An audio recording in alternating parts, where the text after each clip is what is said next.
After an intense battle in orbit, the time had finally come for Republic forces to land on the surface of Ryloth and begin the process of liberating the planet. Ryloth had been under Separatist control from the very early days of the war and had been the site of fierce fighting not just between Republic forces and the Separatists, but the Separatists and a large faction of freedom fighters that had taken hold on the surface. The objective of the Republic's invasion was not only to force Separatist forces led by Wat Tanbor off the planet, but to alleviate pressure on the freedom fighters fighting on their homeworld. But to secure the planet of Ryloth, they first had to secure a landing zone, and the decision was made that Republic forces would land near the village of Nabat. With the Separatist blockade in orbit smashed, a trio of Acclamator-class assault ships arrived in the area and began preparations for an invasion. As the three Acclamators ascended into the atmosphere, they deployed a flight of LAAT-I gunships with clone infantry on board. The idea was that the infantry on board these gunships would clear out a landing zone for the much larger Acclamator-class assault ships. However, as the Acclamators began approaching their landing zone, they began encountering AAA fire from large Separatist proton cannons. The fire from these cannons forced the Republic Acclamators to wave off and rely on the infantry that had already been deployed to clear out the landing area. Ultimately, only two of the LAAT gunships were able to make it to a landing zone and deploy their infantry, which quickly regrouped and began preparing for an assault on Nabat to clear out the anti-air guns. The first part of this engagement was a frontal assault against the Separatists' outer perimeter. This specifically included a pair of machine gun nests set up in several ruined buildings. After clearing these machine guns out with a number of droid popper grenades,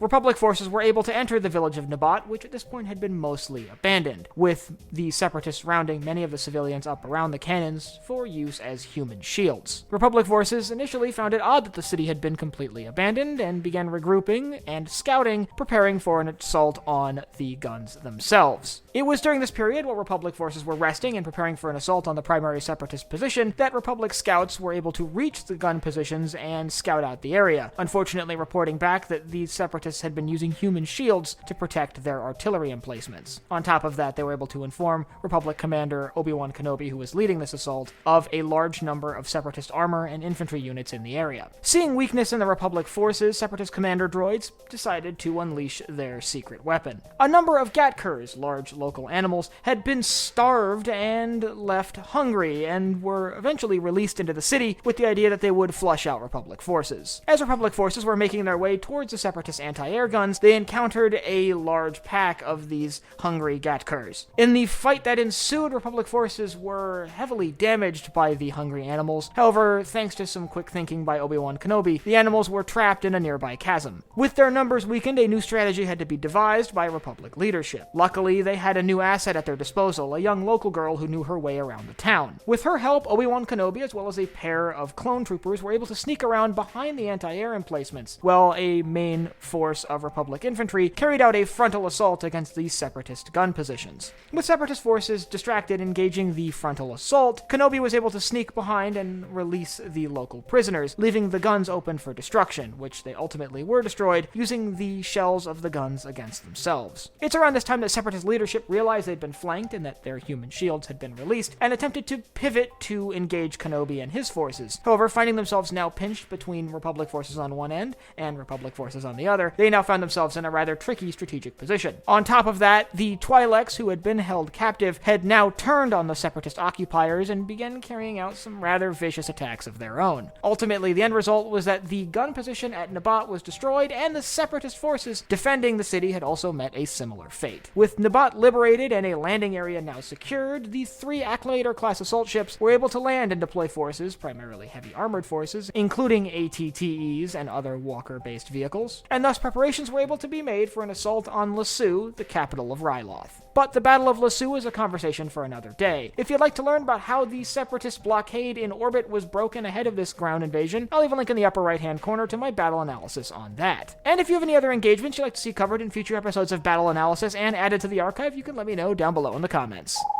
Last but not least, if you enjoyed this video, head down below, hit the like button, the subscribe button, and the bell icon so you get notified when I upload new videos. So for Sci-Fi Deep Dive, I'm Colin, and I will see you next time.